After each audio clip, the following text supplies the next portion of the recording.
Hi everyone. IGNOU ने एक बहुत ही इम्पोर्टेंट एडवाइजरी रिलीज़ करी है सभी इग्नू के स्टूडेंट के लिए।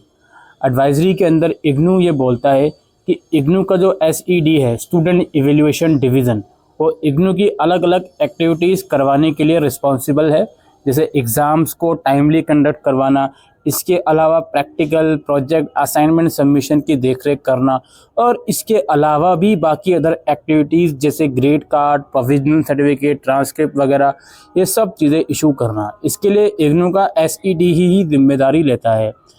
ये सभी कंसर्न को बताया जाता है कि इग्नू न्यू दिल्ली यानी कि जो इग्नू कैंपस है, वो किसी भी स्टूडेंट से कोई भी तरह का गूगल फॉर्म या QR कोड नहीं भरवाता किसी भी एक्टिविटी के लिए, चाहे वो फॉर्म वगैरह हो या कुछ और चीज़ें हों। उसके लिए कोई भी गूगल फॉर्म, QR कोड या कोई भी ऐसी चीज़ें नहीं भरवाता जो इग्नू की वेबसाइट्स पे ना हो, उससे अलग प्लेटफॉर्म पे हो। तो सभी स्टूडेंट को ये एडवाइस करी जाती है कि आप इग्नू की इंफॉर्मेशन के लिए जो इग्नू की ऑफिशियल वेबसाइट है वही चेक करें, चाहे वो एग्ज़ाम की इन्फॉर्मेशन हो, इवेल्युएशन रिलेटेड इन्फॉर्मेशन हो, सिर्फ इग्नू की वेबसाइट ही चेक करें। कोई ऐसी कम्युनिकेशन जो इग्नू के अलावा किसी और अनवेरिफाइड सोर्सेज से आ रही है, प्लीज़ उन पर विश्वास ना करें। उनके द्वारा दिए गए कोई भी फॉर्म, कोई भी लिंक्स पर क्लिक ना करें। Please be aware of any fraudulent callers person claiming to be representative of IGNOU, यानी कोई आपको कॉल करता है और कहता है कि हम इग्नू से बोल रहे हैं और आपको मदद करने के लिए सजेस्ट करता है कि हम आपकी मदद कर देंगे एग्ज़ाम रिलेटेड मैटर में या कुछ और मैटर में, तो प्लीज़ इनके साथ डील ना करें।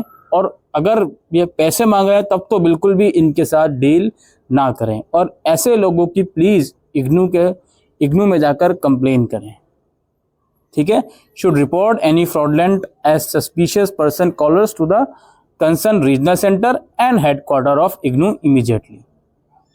कोई अगर मॉडिफिकेशन आता है एग्जामिनेशन डेट्स में तो वो इग्नू की वेबसाइट पर नोटिफाई करा जाएगा और कहीं और नोटिफाई नहीं करा जाएगा, ठीक है। और इग्नू या स्टूडेंट इवेल्युएशन डिवीजन जिम्मेदार नहीं होगी अगर कोई पर्सन, कोई स्टूडेंट कोई भी फ्रॉड के चक्कर में फंस जाता है, किसी भी XYZ कॉलर के चक्कर में, तो उसकी जिम्मेदारी इग्नू नहीं लेगा। इस चीज़ को साफ साफ इग्नू बोल रहा है। तो बी अलर्ट एवरीवन।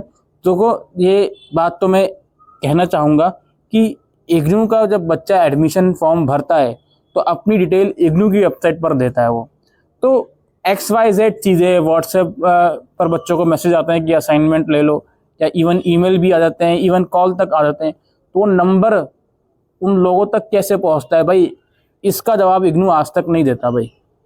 ना तो बच्चे ने किसी XYZ वेबसाइट पर रजिस्टर करा, ना तो किसी बच्चे ने किसी XYZ पर्सन के थ्रू फॉर्म भरवाया, उसने खुद ही फॉर्म भरा, खुद ही उसके लिए जिम्मेदार है। तो उस डाटा को बाहर कौन सेल करता है, इसका जवाब तो इग्नू कभी नहीं देता। लेकिन हाँ, ये चीज़ बिल्कुल आपको माननी पड़ेगी, काफ़ी ऐसे इनोसेंट बच्चे होते हैं जो इस झांसे में फंस जाते हैं कि सर हमें व्हाट्सएप पर मैसेज आया है, असाइनमेंट दे रहे हैं, हमने खरीद लिए। तो ये आप अपनी रिस्क पर करो जी, मैं इसके अलावा और कुछ नहीं कह सकता हूँ। यही इग्नू भी बोल रहा है कि कोई और ऑफिशियल साइट के अलावा कोई और XYZ पर्सन आपको मदद के लिए कॉल करता है, पैसे मांगता है, तो इन चीज़ों पर भरोसा ना करें। ये notice time to time IGNOU अलग अलग तरीके से बार बार आपको अवेयर करता रहता है। यही एक इन्फॉर्मेशन इस वीडियो के अंदर हम डिस्कस करने आए थे। Thank you.